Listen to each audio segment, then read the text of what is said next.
ఎప్పుడైతే అలయన్స్ ప్రభుత్వం ఆంధ్రప్రదేశ్లోకి అడుగుపెట్టిందో, గత వైసీపీ ప్రభుత్వంలో గాంజా విచ్చలవిడిగా పండించారు, విచ్చలవిడిగా అమ్ముతున్నారు, విచ్చలవిడిగా తీసుకుంటున్నారన్నారు. మరి ఈ ప్రభుత్వం వచ్చిన తర్వాత ఆ విచ్చలవిడితనాన్ని ఆపగలిగారా?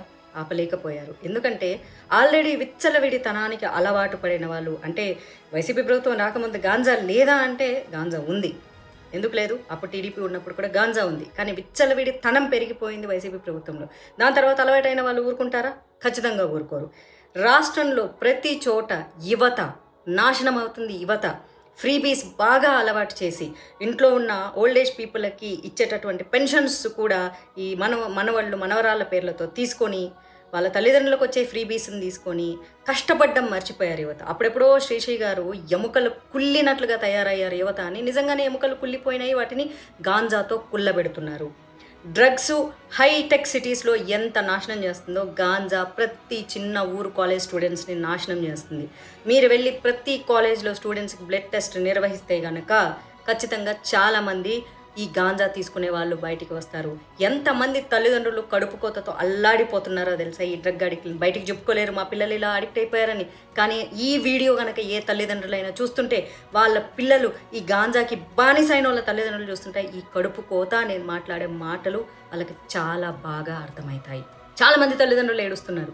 చాలామంది ఎవ్వరూ చెప్పుకోలేరు. పరువు ప్రతిష్ట, చదువుకోమని స్టూడెంట్స్కి డబ్బులు ఇచ్చి పంపిస్తే ఇలాంటి అలవాట్లు. అయితే ఫోన్లలో కార్ను చూడటం, లేకపోతే గాంజా కొట్టడం, మళ్ళీ గాంజా కొట్టి మళ్ళీ కార్ను చూడటం, ఇదే పని. సో దేశం మొత్తం చాలా ఇలానే తయారైంది. ఆంధ్రప్రదేశ్లో గత ప్రభుత్వం విచ్చలవిడి, ఇప్పుడు కూడా విచ్చలవిడిగా గాంజా అన్ని ఊర్లలో దొరుకుతుంది. చంద్రబాబు నాయుడు గారు, పవన్ కళ్యాణ్ గారు మళ్ళీ దయచేసి దీని మీద యాక్షన్ తీసుకోండి. పోలీసులందరికీ కూడా నా మనవి, గాంజా ఎక్కడెక్కడ దొరుకుతుంది, ఎలా దొరుకుతుంది పోలీసులందరికీ మీకు కూడా తెలుసు. కానీ కొంత పొలిటికల్ ప్రెషర్స్తో మీరు కూడా పట్టుకున్నా సరే కొంతమందిని వదిలేయడం జరుగుతుంది. కానీ దయచేసి చాలామంది స్టూడెంట్స్ బాగా డబ్బులు ఎక్కువై బలిసినోడు ఏమన్నా ఖర్చు పెట్టుకొని అసలు రూపాయి కూడకట్టి ఫీజుల కోసం డబ్బులు పంపిస్తే ఆ డబ్బులతో గాంజా కొనుక్కొని ఒక మత్తులోకి అలవాటు పడిపోయి సోషల్ మీడియాలోకి వెళ్ళి విచ్చలవిడిగా నీచంగా గలీజ్గా, ఏ ఆడపిల్లలు తక్కువ అంటే లేదు, ఇక్కడ ఆడపిల్లలు కూడా చాలా విచ్చలవిడితనానికి అలవాటు పడిపోతున్నారు. దయచేసి ఆంధ్రప్రదేశ్ గవర్నమెంట్ నేను రిక్వెస్ట్ చేసుకుంటున్నాను, పోలీస్ డిపార్ట్మెంట్ని కూడా నా ఈ సోషల్ మీడియా ద్వారా రిక్వెస్ట్ చేసుకుంటున్నాను, దయచేసి గాంజాని తరిమి కొట్టండి. చాలా స్ట్రాంగ్ యాక్షన్స్ తీసుకోండి. ఎక్కడెక్కడి నుంచి వస్తుంది ఈ యువత ఇలా అలవాటు పడిపోయిన తర్వాత, కార్ను చూడడం మొదలుపెట్టిన తర్వాత వీళ్ళే ఆడపిల్లల్ని అమ్మేయరని గ్యారంటీ ఏంటి? ఎందుకంటే డబ్బు కావాలంటే ఇల్లీగల్ యాక్టివిటీస్ చెయ్యాలి. ఎందుకంటే పేరెంట్స్ దగ్గర ఉన్న డబ్బు సరిపోదు. రిచ్ పీపుల్ ఎంతమంది ఉంటారు? Middle class, lower middle class, poor, వీళ్ళే కదా ఉంటారు. సో ఖచ్చితంగా అక్రమ మార్గాలను ఎంచుకుంటారు. మళ్ళీ వాళ్ళే డ్రగ్ పెడలర్స్గా మారుతూ ఉంటారు, వాళ్ళే గాంజా పెడలర్స్గా మారుతూ ఉంటారు, వాళ్ళే ఆడపిల్లల్ని అమ్మేసే దాంట్లో ఉండిపోతారు, వాళ్ళే ఆర్గన్ క్రైమ్స్లో కూడా ఉండిపోతారు. సో దయచేసి పోలీస్ డిపార్ట్మెంట్కి మనస్ఫూర్తిగా మనవి చేసుకుంటున్నాను, ఇంకా స్ట్రాంగ్ యాక్షన్స్ తీసుకోండి. TDP, Janasena, BJP alliance government దయచేసి మళ్ళీ బెట్టింగ్ యాప్స్ కూడా చాలా దారుణంగా సెంట్రల్ గవర్నమెంట్ బ్యాన్ చేసింది. యాప్ స్టోర్స్లో దొరకట్లేదు, కానీ వాళ్ళకి ఎక్కడి నుంచి వస్తున్నాయి? ఈ లోన్స్ రోజుకి 10-20 కాల్స్ వచ్చి లోన్స్ ఇస్తామని చెప్తే ఆ లోన్ తీసుకొని ఆ డబ్బులతో మళ్ళీ గాంజా కొనుక్కొని ఆ డబ్బులతో మళ్ళీ ఎంజాయ్ చేసి ఆ డబ్బులతో మళ్ళీ పిచ్చి వేషాలు వేసుకొని ఏమవుతోంది? యువత ఏమవుతుంది? మళ్ళీ అంటారు యువతకు నువ్వు సలహాలు ఇస్తావా? నేను యువతగా ఉన్నప్పుడు మీలాగా ఇట్లే గాంజా తాగి ఇట్లే ఫోన్లలో ఎగురుకుంటూ ఉండిందంటే నా జీవితంలో నేను అనుకున్నది సాధించుండేదాన్ని కాదు. కానీ మా తల్లిదండ్రులు చాలా స్ట్రిక్ట్గా పెంచారు. ఏ రోజు నేను కాలేజీలో చదువుకునేటప్పుడు వాళ్ళకి ఏడ్చే పరిస్థితి నేను ఎప్పుడు కల్పించలేదు. కాబట్టి దయచేసి బాధ్యతగా ఉండండి. జీవితంలో మీరు ఏమీ సాధించకుండా అంత సంకనాకిపోయిన తర్వాత మాకు ఉద్యోగాలు రాలేదు, మాకు గవర్నమెంట్ ఉద్యోగాలు ఇవ్వలేదు, మాకు గవర్నమెంట్ ఏది ప్రొవైడ్ చేయలేదంటే ఎందుకు ప్రొవైడ్ చేయాలి గవర్నమెంట్? మీకు కాళ్ళు చేతులు లేవా? మీకు జీవితం లేదా? మీరు మంచి చదువుకొని మీరు కష్టపడండి, మీరు పైకి రండి. ప్రతి ఒక్కటి మీకు గవర్నమెంట్ ఫీడ్ చేస్తుండడం వల్లే కదా మీరు ఈరోజు విచ్చలవిడిగా తయారయ్యారు.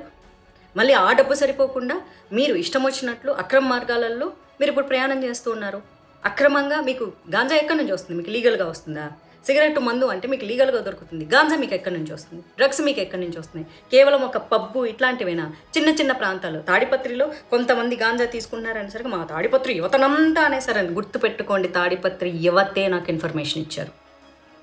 మంచిగా ఉండాలి, భవిష్యత్తులో పైకి రావాలి, నా ఊర్లో ఉన్న యువత కూడా బాగుండాలి, నా తోటి యువత కూడా బాగుండాలి అనుకున్న యువతే నాకు సాక్ష్యాలతో సహా ఇన్ఫర్మేషన్స్ ఇచ్చారు. మంచి యువత ఎప్పుడు బాధ్యతగా వ్యవహరిస్తుంది, చెడ్డ యువత ఎప్పుడు మా తాడిపత్రి యువతనన్నారు, మా తాడిపత్రి యువతనన్నారు. ఏంట్రా అనేది?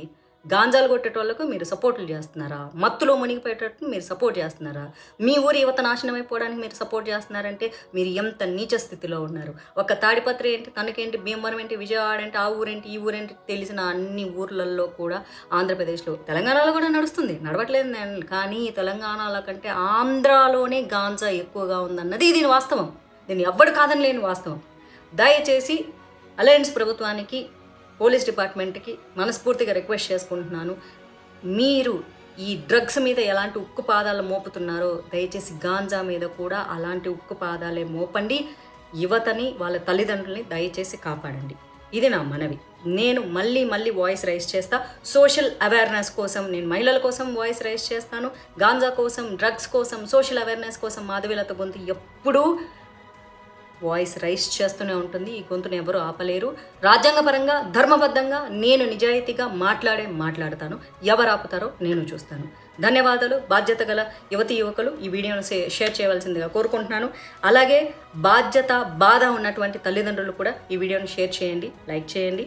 బూతులు మాట్లాడాలనుకుని విచ్చలవిడిగా నాశనం అయిపోవాలనుకున్న వాళ్ళు దయచేసి నాశనం అయిపోండి. కావాలంటే సూసైడ్లు కూడా చేసుకోండి. ఎందుకంటే మీ వల్ల భారతదేశానికి భారమే తప్ప ఉపయోగం అయితే ఏదీ లేదు. మిమ్మల్ని వెతికి పట్టుకోవడానికి పోలీస్ డిపార్ట్మెంట్ నానా సంకలనాకే పరిస్థితి కల్పిస్తున్నారు. ఎందుకు? దేశాన్ని నాశనం చేస్తూ, కుటుంబాన్ని నాశనం చేస్తూ, మిమ్మల్ని మీరు నాశనం చేసుకుంటూ బ్రతికి ఏం ప్రయోజనం? There is no use out of it. Thank you so much.